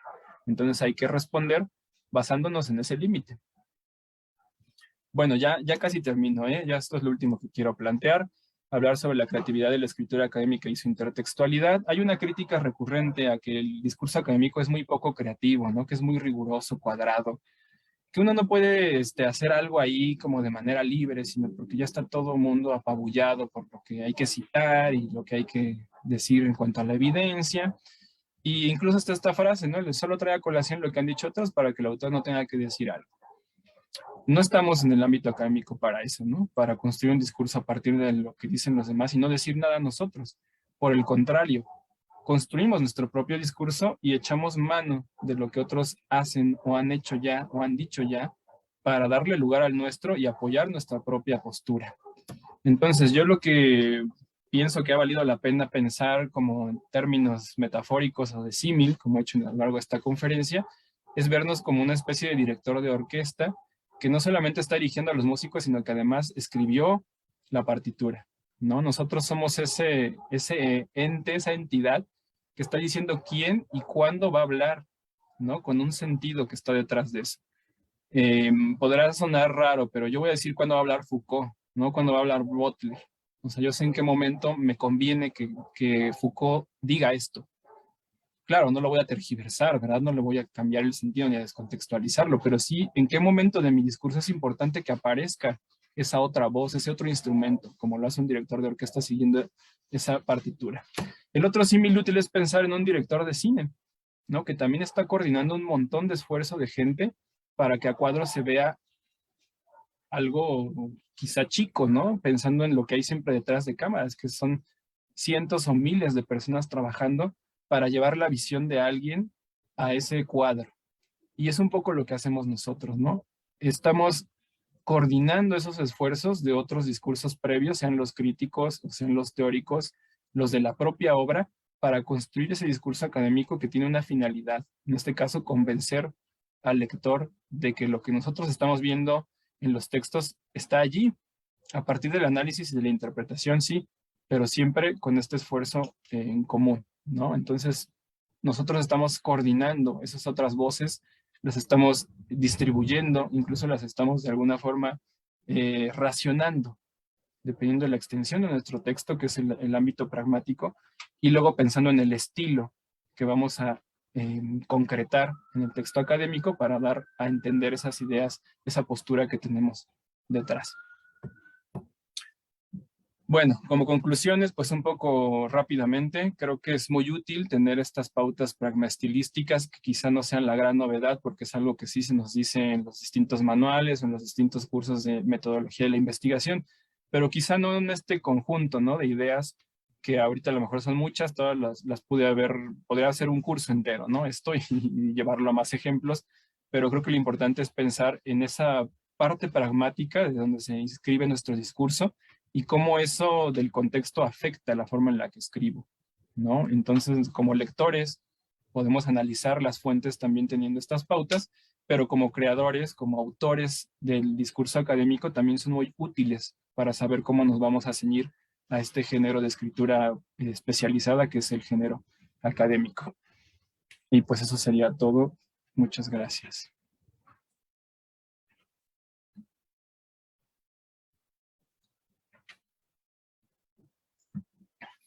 Muchísimas gracias, doctor Hugo Enrique del Castillo, por esta gran presentación. Muchísimas felicidades también. Creo que los ejemplos han sido muy claros y yo estoy segura de que habrá, no sé, dudas, comentarios, algo que nos quiera comentar nuestro público. Recuerden que también Zoom o por Facebook, desde las perdón. páginas. Adelante, Lisa.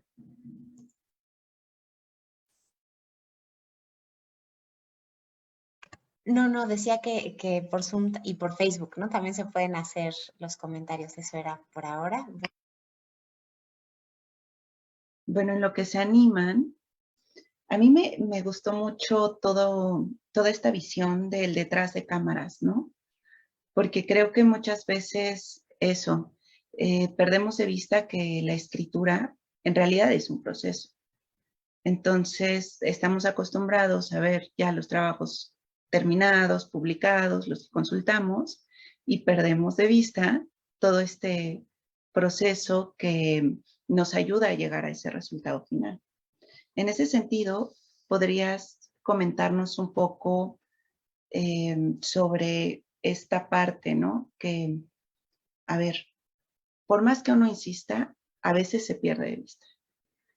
Tenemos que tener un proceso de preescritura, notas, esquemas, procesamiento de fuentes, lo que sea. Luego ya escribimos y luego revisamos y editamos, ¿no?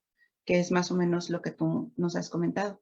¿Nos puedes comentar, ahondar un poco más en este proceso de antes, en el de la preescritura?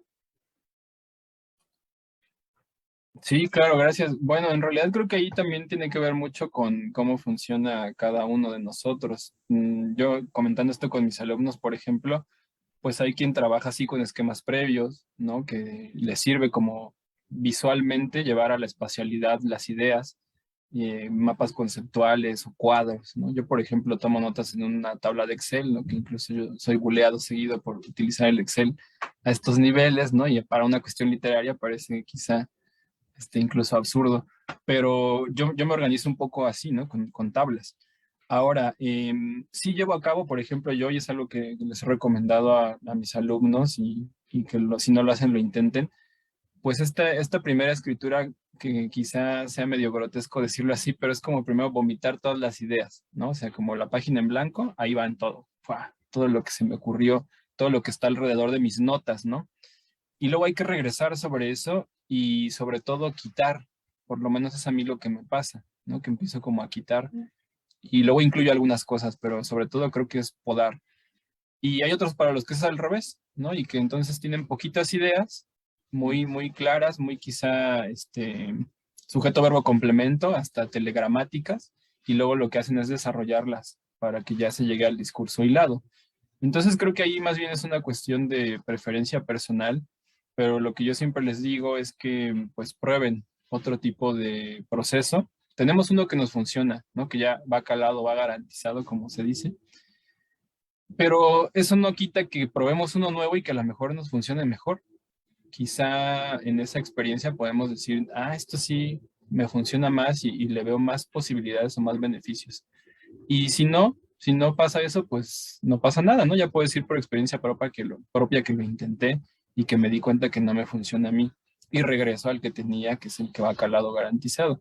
Pero creo que en este ejercicio lo que vamos haciendo es construyendo una metodología personal, ¿no? De creación de textos académicos, que no hay una regla de oro, así como de lo de las citas o lo de la paráfrasis, y hay distintos caminos para llegar a eso mismo, pero sí es importante tenerlo en cuenta, ¿no? Como dijo ahorita la doctora María, que hay un montón de trabajo detrás de un texto académico publicado y que así es, ¿no? También hay muchos alumnos o colegas que se decepcionan porque les rechazan un artículo 2 o 3 veces, ¿no?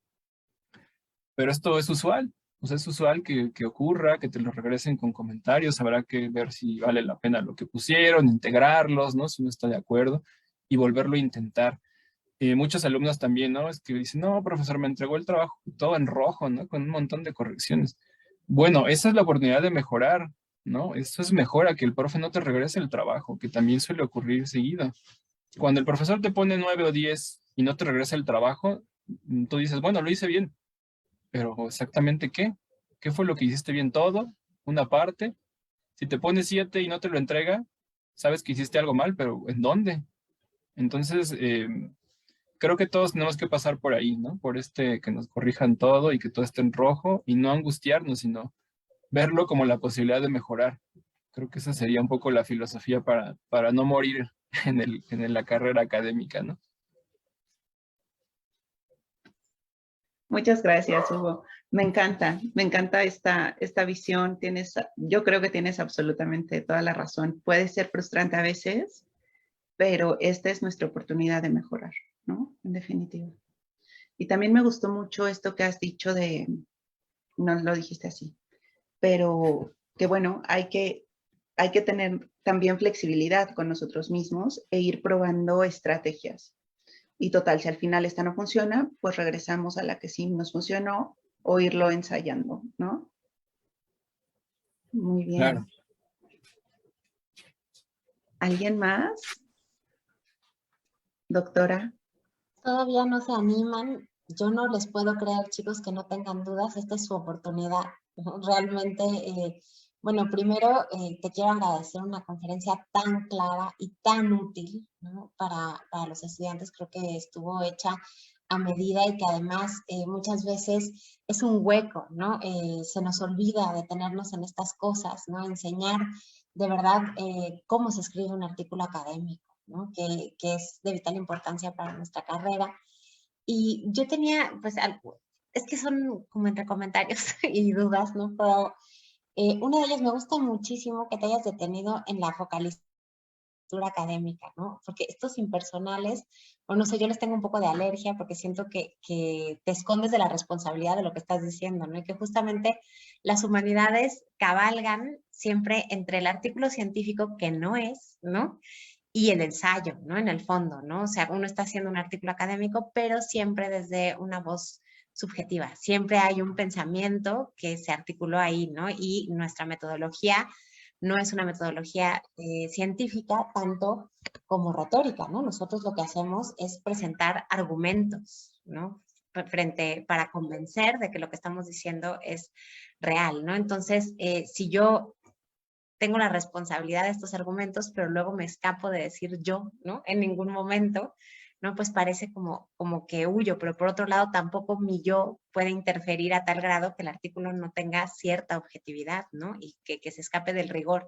Entonces, es una cuestión de grados y curiosamente, pues como tú dices, no hay reglas, ¿no? Para todo, pero pues sí hay que atreverse un poco a ser responsable y también a que quede bien. Y otra de mis dudas era, a mí me decían en la carrera, bueno, me dijeron, mi asesor me decía, que más o menos uno tiene que calcular para una tesis de licenciatura la mitad de referencias que de paso lo dijiste, dije, claro, la regla no existe, ¿no? Pero yo a veces replico este consejo porque pues yo respetaba mucho a mi asesor, ¿no? Entonces pienso, claro, yo lo replico, pero y entonces no sé si tú tienes algún consejo, ¿no? Porque no hay regla, pero ¿qué consideras tú decoroso para el número de referencias según pues las páginas más o menos y, por ejemplo, la cantidad de citas, ¿no? Porque hay una estética también de todo esto, ¿no? Y cuando son puras citas, pues parece que no hay pensamiento propio, ¿no? Y luego cuando no hay, pues parece que no se apoya uno en nada.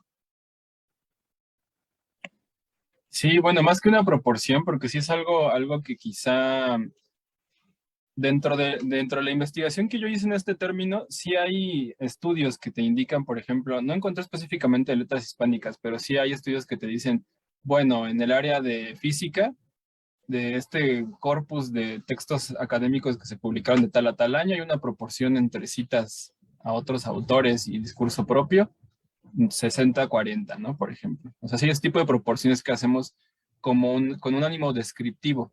Lo que yo creo que no debemos de hacer es que ese ánimo descriptivo luego se vuelva prescriptivo, ¿no? O sea, si ahorita hacemos un análisis así cuantitativo de la proporción de citas en letras hispánicas, checando las últimas tesis bueno, las tesis de los últimos 10 años, pues sí vamos a llegar a un número, ¿no? Ah, bueno, la media es que hay 70-30, ¿no? 70 de personal, 30 de citas.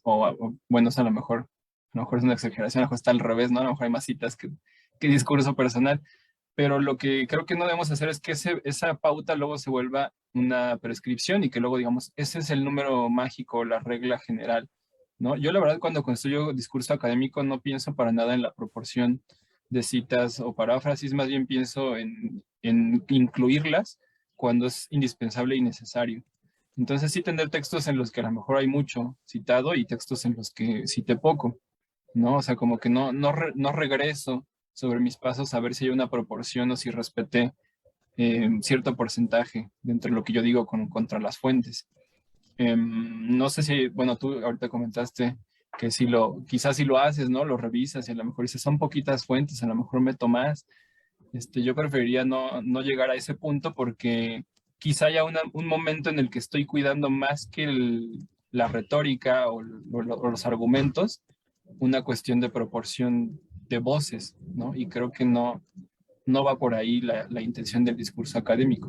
Pero bueno, quizá en algunos puntos sí, ¿no? Yo mismo diré, podría hacer un artículo académico solamente con este autor, a lo mejor sí digo, necesito otra voz, ¿no? En términos de elección del corpus, creo que sí es como más claro, ¿no? Que hablar quizás solo de un autor de un tema que es más general, necesitaría al menos 2 o 3, sobre todo si quiero demostrar algo que se extiende, que no es único de ese autor. Pero ya con el texto crítico o teórico, creo que ahí sí más bien va en función de los objetivos de la investigación y no tanto de cuidar una proporción. Claro, tienes toda la razón. No, o sea, en artículos creo que no lo he hecho, no lo hago, como que sale un poco natural, ¿no? Hay algo que tienes que decir, ¿no? Hay una serie de fuentes y sale, pero en las tesis normalmente, sobre todo porque uno tiene como que aconsejar, ¿no? Un cierto número de lecturas. Por ejemplo, cuando asesoras, primero pues un poquito a ciegas, ¿no? Cuando está empezando, entonces ahí sí lo he replicado como consejo. Pero es cierto, ¿no? Es mucho mejor que tenga como coherencia. Muchas gracias, Hugo, porque sí me dejaste cositas que pensar. Regina quiere hacerte una pregunta. De nada, adelante. Gracias. Bueno, más que preguntar, es como un comentario, ¿no? De que a mí me gustó mucho esta parte de justamente cuando hablamos de que pues un gran académico, una persona que va a hablar de un tema, pues necesita saber de ello e informarse, ¿no? Porque muchas veces esa es la pauta para realizar varios trabajos, ¿no? Ya sea para hacer ensayos, para hacer una obra, para hacer un trabajo de cualquier índole. Y entonces es importante porque también así evitas hacer justamente lo que mencionabas de los plagios, evitas, evitas ser muy repetitivo. Bueno, es que, bueno, en la retórica creo que sí se puede ser repetitivo porque esa es una de las funciones, ¿no? Para que se quede mejor la información. Pero pues en un ensayo, pues tienes que ser objetivo y entonces no tienes que darle tantas vueltas, si no podrías confundir al lector o al interlocutor. Entonces, creo que esa parte me parece muy importante retomarla, ¿no? Y también, pues, también la forma en cómo se transmite la información, creo que también, bueno, no sé, aquí a lo mejor vendría una pregunta, ¿cuál es la mejor cuál sería la mejor manera de expresarle, por ejemplo, a alguien que no sabe nada? Por ejemplo, a que quisieras decirle un tema importante a un niño, por ejemplo, ¿qué tipo de lenguaje o cómo, o con qué expresiones podrías decírselo? O sea, supongo que tendría que ser con algo muy sencillo, ¿no? Y utilizando como herramientas específicas, ¿no? Sí, gracias, Regina. Pues sí, la pregunta quizá no tengo una respuesta ahorita porque sí, incluso hay pues especialistas, ¿no? Que buscan dentro de la didáctica, por ejemplo, si me quieres exponer un tema que quizás sea muy complicado, muy especializado y irlo como, digamos, desarrollando o construyendo para un público que no está tan versado en el tema, pues creo que sí habrá que pensar el tema específicamente, ¿no? Incluso la edad del niño, que ahorita dices, bueno, para un niño, pero quizás sea diferente para un niño de 6 años que para uno de 10. Entonces habrá que ir pensando en todas esas pautas pragmáticas, ¿no? Que sí van también haciendo que el discurso cambie. En algún punto, cuando nosotros como académicos estamos así en la esfera académica súper especializada y decimos, sí, claro, mi tesis de doctorado es solamente para que le entienda yo y mi asesor, porque somos los dos especialistas en todo el mundo de este autor que nadie ha leído nunca, este, nos podemos perder allí, ¿no? Y decimos, yo ya cumplí con ese objetivo, pero creo que también dentro de nuestras responsabilidades, si quieren ustedes llamarles sociales, también está que ese conocimiento se pueda dar a conocer, ¿no? Que ese conocimiento no se quede en esa esfera allá donde solamente 2 personas lo entienden, sino que hay que pensar luego en quizá reformularlo en términos de la divulgación, ¿no? Interesar a las personas por ese autor que nadie lee. Quizás un autor muy complejo, que tiene más que lectores un culto, ¿no? Una secta, que yo he trabajado autores así, y en algún punto siento que también es responsabilidad mía, dado que estoy interesado y estudiando un tema complejo y raro, en ese sentido poco común, pues también luego dedicarme a que ese conocimiento llegue a otras personas, interesarlas, ¿no? Que se vayan acercando. Entonces habría que hacerlo poco a poco, quizá con herramientas más simples, como tú misma has dicho, ¿no? Con conceptos breves, que sean más fáciles de asimilar y interesarlos hasta que lleguen a un grado al que puedan leer quizá mi tesis, ¿no? Creo que sería lo ideal, que las tesis no se queden solamente como de consulta entre especialistas, sino que en algún punto también hagamos que el público general se pueda interesar en los temas que nosotros estamos desarrollando. Y yo sé que esto a veces levanta ámpula porque dicen, no, pero ¿cómo alguien que no estudió letras va a poder leer mi tesis, no? O sea, yo tengo que cuidar mi postura académica que me da esta ínfula divina, ¿no? No sé, cualquier exageración de ese tipo. Y no, creo que en realidad nuestra función es esa, hacer que las personas, un público general se pueda interesar en la lectura a nivel que quiere estudiar literatura, ¿no? Que a lo mejor les pasó a algunos de ustedes en la prepa, ¿no? Que los profesores de literatura llegaron a interesarlos tanto que están ahorita estudiando letras. También pasa lo contrario, ¿no? Tienes profesores de literatura que más bien te alejan de las letras, pero tú estés ahí de necio porque te gusta y porque quieres aprender a analizar los textos y a lo mejor hasta lo haces por rebeldía. Pero bueno, regresando a la pregunta inicial, creo que sí hay que estar conscientes de quién nos va a leer y aunque no le podemos poner nombre y apellido, así decir, bueno, me van a leer estas 3 personas, sí es importante pensar en el tipo de lector que estamos buscando nosotros y con base en eso construir nuestro discurso, ¿no? Yo hablé de las generalidades de la divulgación y de la difusión porque son como los campos que más manejamos en nuestro ámbito académico, pero sí, claro que dentro de ese gran público que es la divulgación, que es quien sea, podríamos incluso luego formular el texto para que lo entiendan niños de tal edad o personas que vienen de otra área, ¿no? A lo mejor plantearles ejemplos que puedan venir de su propio entorno para acercarlos más fácilmente al literario, etcétera, etcétera, ¿no? Es como un abanico inmenso de posibilidades que se abren cuando hablamos de pautas pragmaestilísticas, ¿no? Porque básicamente es cómo el contexto influye en lo que yo voy a decir y cómo lo voy a decir, ¿no? Por ahí más o menos, no sé si te respondí, creo que sí. Ya puso gracias ahí en el chat. Yo diría que sí. Muchas gracias, Regina. ¿Alguien más?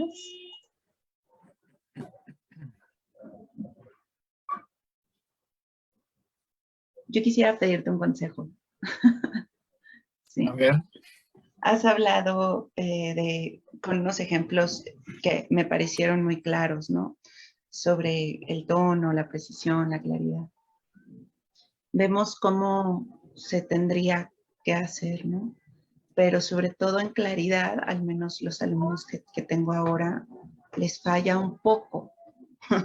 ¿Tú tendrías algún consejo para ir ensayando y que esto resulte en que esto se pueda traducir en claridad en los textos? Sí, bueno, creo que se me ocurren varios. El primero es si tienen este problema, por ejemplo, de enredar el discurso. Creo que sí les ayuda mucho que tú les indiques, incluso a nivel gramatical, ¿no? A lo mejor no andan tan bien en español y les hablas de sintaxis y no te entienden, ¿no? Pero digo, lo más que se pueda, como decirle, mira, puedes hacer sujeto, verbo, complemento, pero lo que estás haciendo es sujeto y luego abres una subordinada, ¿no? Que tiene otra subordinada, que tiene otra subordinada y luego llegas al verbo. O sea, como hacerle evidente que el verbo lo está dejando muy lejos. Ese tipo de cuestiones, ¿no? Entonces decirle, mira, puedes reordenar tu oración así como está, así de barroca y enredada, la puedes reordenar y dejarla más clara.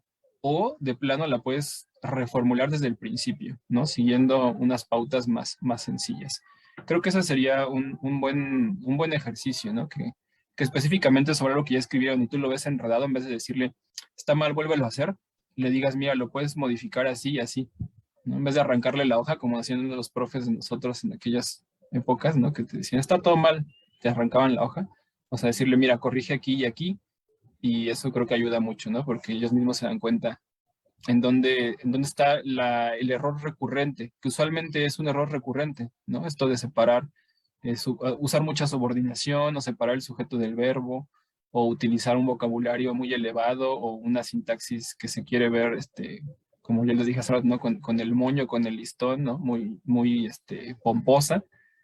Y creo que eso es muy útil. La otra que creo que podría ser muy útil es que le den a leer los textos a alguien más, ¿no? Antes de que te los entreguen a ti. Alguien que quizá no esté tan versado en la gramática y que los lea y preguntarle, ¿te quedó claro? ¿Entendiste bien todo? ¿Sentiste que el texto sí dice lo que yo quería decir? Y ya, si la respuesta es no, pues decirle, mira, yo quería decir esto, ¿qué parte no te quedó clara? Y entonces ya esta persona podría ayudar un poco, ¿no? En términos de decirme, no, pues es que aquí ya no entendí porque no me quedó claro esto en particular. Y creo que eso es algo que no hacemos mucho y que sí deberíamos de recomendarle también a nuestros estudiantes, ¿no? Las lecturas entre pares, que antes de que entreguen el trabajo final, yo entiendo que tienen 8 materias, bueno, en el caso de la facultad tienen 8 materias, no sé si también en Acatlán sea así, y pues básicamente terminan el texto y se lo entregan al profesor cuando le acaban de poner el punto, ¿no? Pero no debería de ser así, debería de haber como un momento en el que el texto repose y uno mismo vuelva a él sin este acaloramiento o esta prisa por hacerlo, y luego incluso pasárselo a un compañero, ¿no? Un compañero para que le eche un ojo y le pueda decir, no, si está claro, más que discutir el contenido, en términos de si estás de acuerdo con lo que postulo o no, que puedan discutir la estructuración del texto, ¿no? No tanto el no te creí o no me convenciste, sino el más bien, esta parte está rara, no se entiende.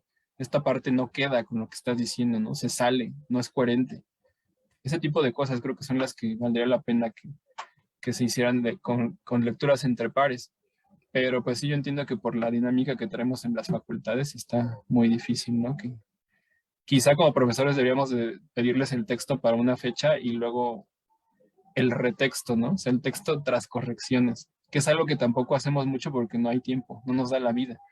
Pero eso sería ideal, ¿no? Que un texto que entregaran a mitad de semestre lo pudieran corregir y entregarlo nuevamente quizá hacia finales del semestre. Pero pues como tenemos que evaluar objetivos por unidades, se complica, ¿no? Querido Hugo, creo que eres nuestro invitado ideal porque nos has presentado, bueno, ¿qué título, no? Pautas de pragma estilística y todo el mundo hasta le da un poco de temblor y has traducido perfectamente todas las pautas y además nos has dado ejemplos y consejos prácticos.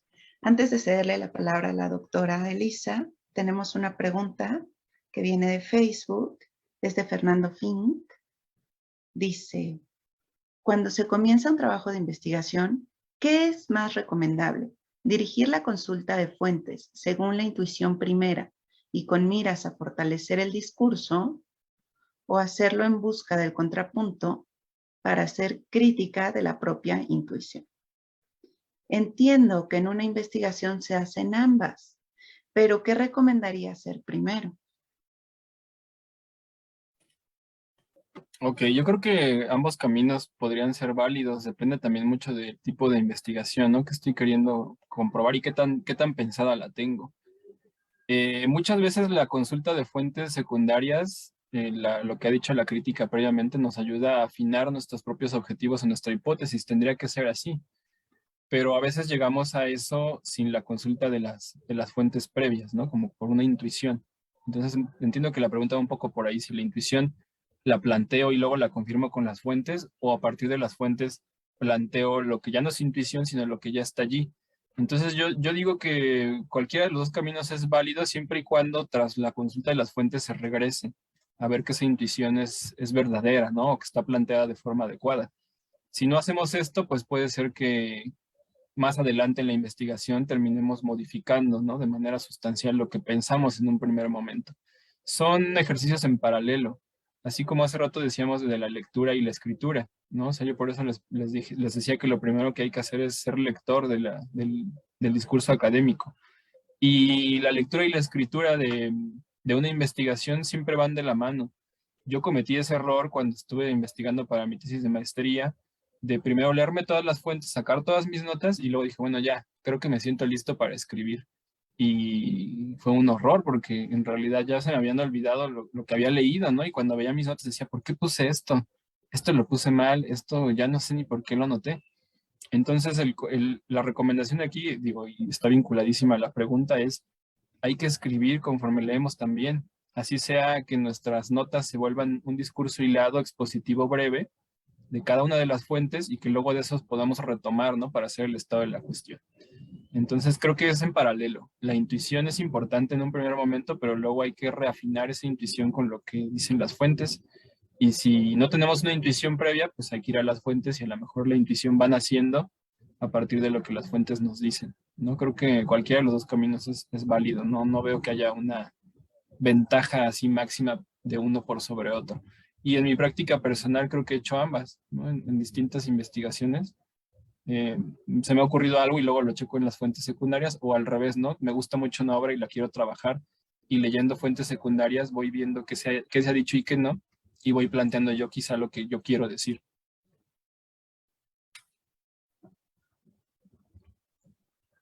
Claro, es que no hay recetas, ¿no?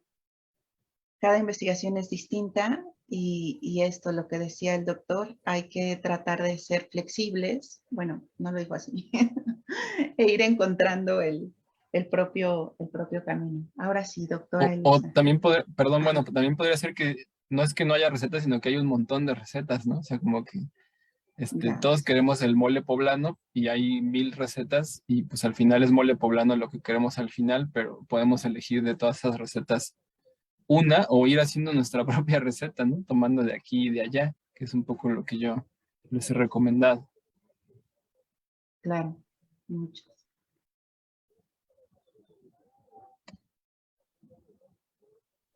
Está cerrado tu micrófono, Elisa. Perdón.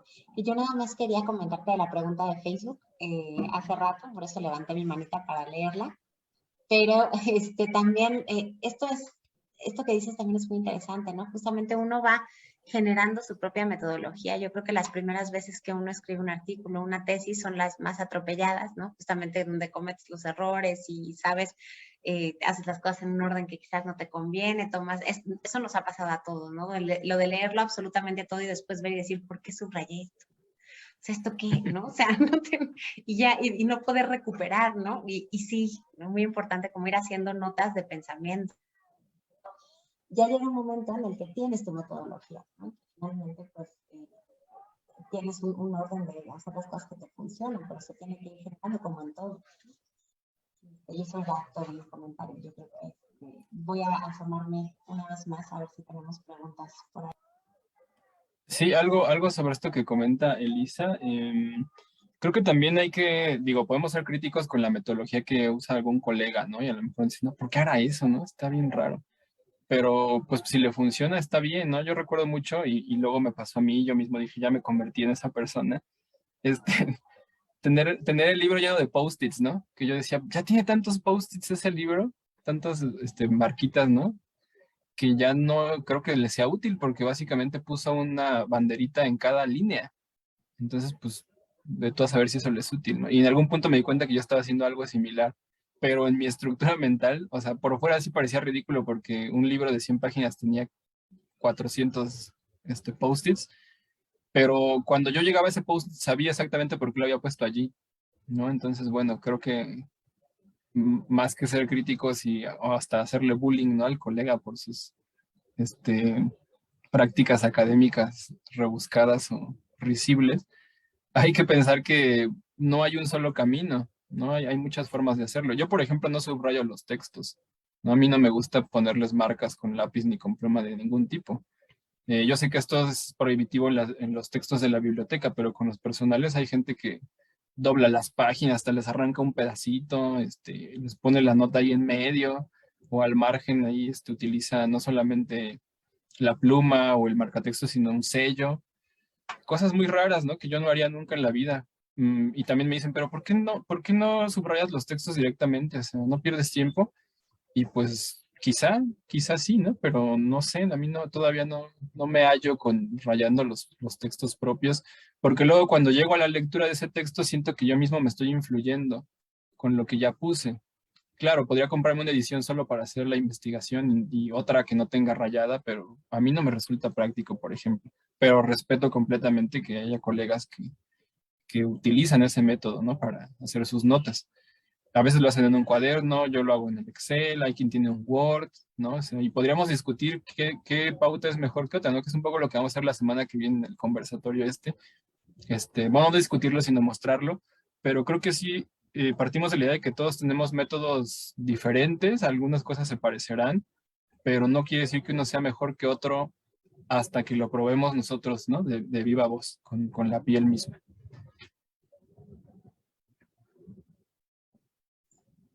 Absolutamente, absolutamente cierto. Elisa. No, yo nada más quería meter mi cuchara aquí al final con respecto a eso de poner notas sobre los libros, ¿no? A mí me gustaba mucho porque además sentía que como que podía dialogar con mi lectura anterior de las cosas y entonces hacía yo notas pequeñitas siempre en los libros cuando los leía hasta que fui maestra. Entonces, este es un consejo. Y me di cuenta que iba a tener que fotocopiar esos textos para dejárselos a leer a mis alumnos muchas veces. Y que entonces tus notas te estorban muchísimo, porque entonces necesitas un texto no anotado y un texto anotado, y eso a veces no se puede tener. Entonces, simplemente como consejo no lo hagan, no pongan las notas en el margen, porque ese texto les puede servir después, ¿no? Ok, bueno, ahí es una cuestión hasta pragmática, ¿no? Del contexto por el cual la doctora Alicia terminó cambiando su práctica, ¿no? Ni siquiera es algo de lo metodológico, sino una cuestión de funcionalidad de los textos a futuro. Claro. ¿Alguien más tiene alguna pregunta?